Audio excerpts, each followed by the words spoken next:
Hello everyone, it is Yazoo again and we are back with another Raid Shadow Legends video. In this one I will be talking about the ultimate Ice Golem team, like ultimate Ice Golem team, actually the team that works for every stage on normal difficulties. So this is the team that you're going to be using, but I use that team only to farm stage 24. It's kind of weak to stage 25. It's still 100% on 25, but it is a little bit slower. I'll explain everything. Before I start doing that, I actually opened some sacred shards off screen. I had 4 sacred shards in order to get like extra legendary. This is one of the best times to open shards, because if you do get a legendary champion, you are gonna get 1 extra as a bonus. So yeah, I opened 4. Didn't get anything, so yeah, I wanted to talk about that and to mention the Great Hoof Loriaka. So far hasn't been too troublesome getting all the shards for her. I think there is like what do I miss, 2 artifact enhancement tournaments or events actually, then there's a spider event that's on top of my head, and probably okay, I did say spider, did I? Actually, already forgot. And last but not least, there's a summoning, another summoning event. So yeah, I think it's gonna be a pretty easy to get fusion. Still don't like the champion at all, but let's get back to the video. For the Ice Golem stages, as you can see, 25 is a bit slower. It's still 100%. But I usually farm stage 20 or 24. As you can see, on stage 20 is 54 seconds, stage 24 is 1 minute and 41 seconds best time, and the team that I use is this one. Bear in mind, the reason that I'm not farming stage 25 is because of the Tomb Lord. Because Tomb Lord actually is weaker affinity to magic. He's a spirit affinity. So he needs to crit, so he must crit in order to throw his poisons on the enemies, and a lot of the times he doesn't crit, so it's making the runs much harder. This affinity, spirit affinity, does not affect his crit chances, so this is the place I'm farming. There are some ways you can actually maybe change this team a little bit. Instead of Elenarl, but I feel like Elenarl is a much better option, you can use Xavia. If you do have Xavia, I'll show you all of their stats pretty soon. The reason I'm using Elenarl, or you can use Xavia, is because of this: deals damage from all poison debuffs on all enemies instantly, aka poison explosion. Not only that, but she throws poisons on this ability for 2 turns, 1 poison, then a second one, if this attack is critical, so meaning you're gonna have to build this champion with a 100% crit rate. And then there is a single target HP burn debuff for 2 turns. This debuff cannot be resisted, even though I mean, as you can see, I kinda booked all of her abilities except A1. You don't need A1 because she's not here to throw damage with her abilities. She's here to like just explode and explode poisons and put some more poisons. Yeah. Before I show you the stats, let me show you. Yeah, I'm gonna show you the stats and presets. This is the team that I'm using, and yeah, for the first round, Duchess in here is another champion that, in my opinion, can be replaced. You can actually replace Duchess with maybe Pythian. If you do have Pythian, Pythian can be a pretty good champion. So yeah, I mean, no need for Duchess. Duchess is here only as a failsafe, because the opposing boss, the Ice Golem, hits super hard, and she's here to mitigate some damage and to revive everybody, but that's the same thing Pythian does, so you can use her like perfectly. For the Yumeko, you can maybe use Kymar. Of course you can use Kymar, and you probably use a Renegade. Renegade's gonna help you cycle through your abilities much faster, so that's the second option. As you can see on the first, she's like, okay, I will go over the stats as well. So no presets for Duchess on all 3 rounds, 274 speed, 3768 defense, a lot of HP, 73k, almost 74k, and 678 resistance. Nothing impressive. Then we have Yumeko. When it comes to Yumeko, for the first round, she's the fastest on this team, sitting at 282. 3941 defense. Rest of the stats are not important except accuracy. Accuracy is kind of important. Actually not in here, because you will need only to decrease cooldowns of your skills. You don't need to increase cooldowns of all enemy skills, because enemies are not going to be even attacking most of the time. We'll see why. And yeah, for the first round, you're gonna make this one not to be used, and Destiny Mirror is like, I don't know, I use this one as an opener, but it really doesn't matter if it's Wear Claws or this one.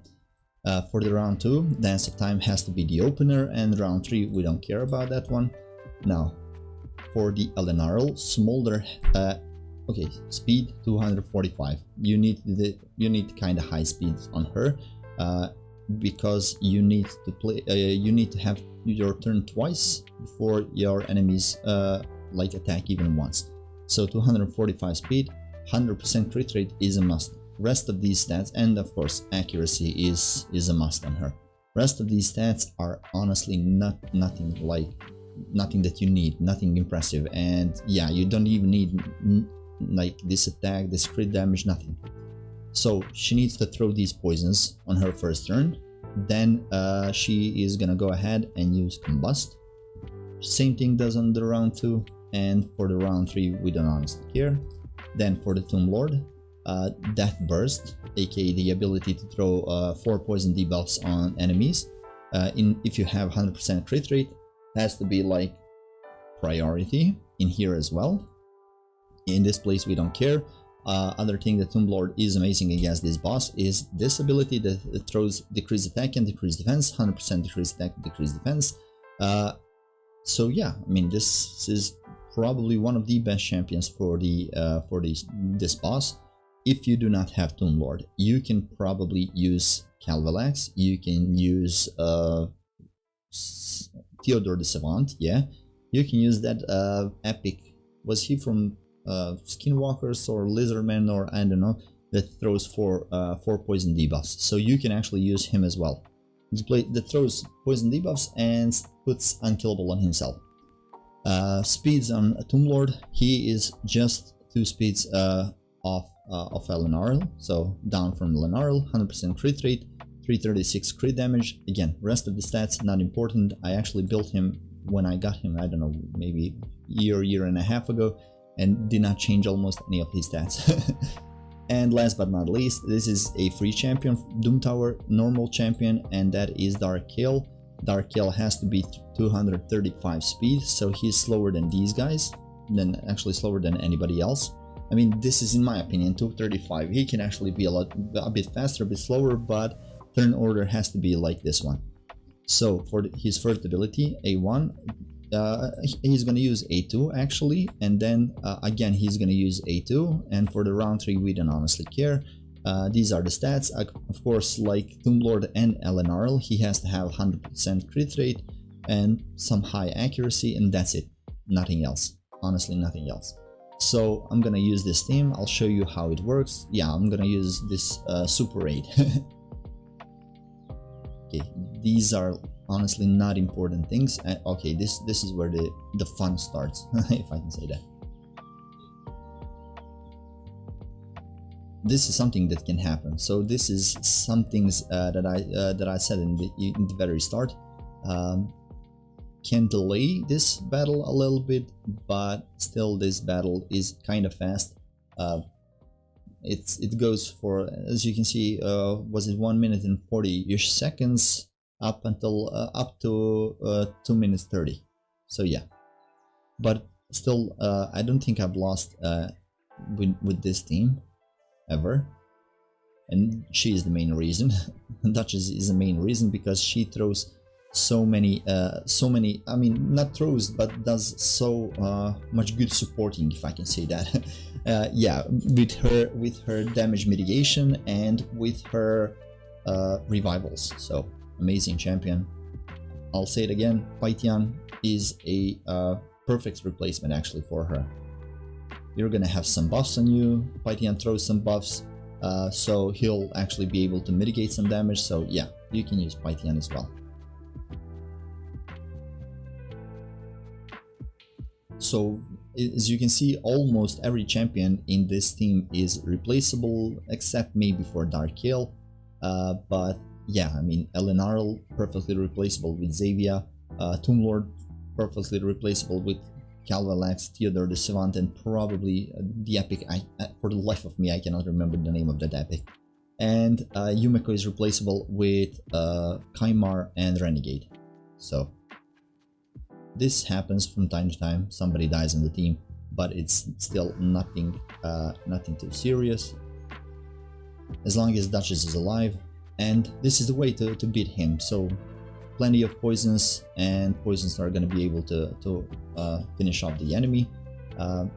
On stage 25 it goes exactly the same, so like completely exactly the same. It's a bit slower, as I've said, because they are magic affinity, and Tomb Lord, since he's my main poisoner, he sometimes does not crit, so that's gonna prolong it.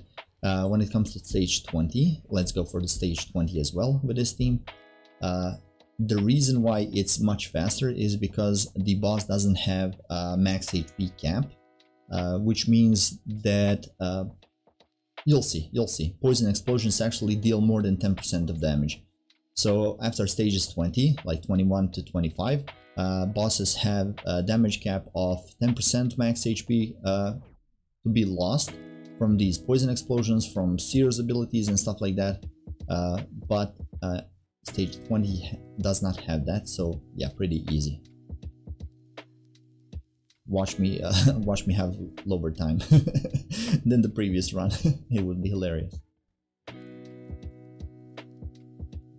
By the way, guys, if you do like the content that I'm providing, I know it's not the best content in the world or stuff like that, but please consider subscribing to this channel, liking the videos. I know it is actually this is a low spender account.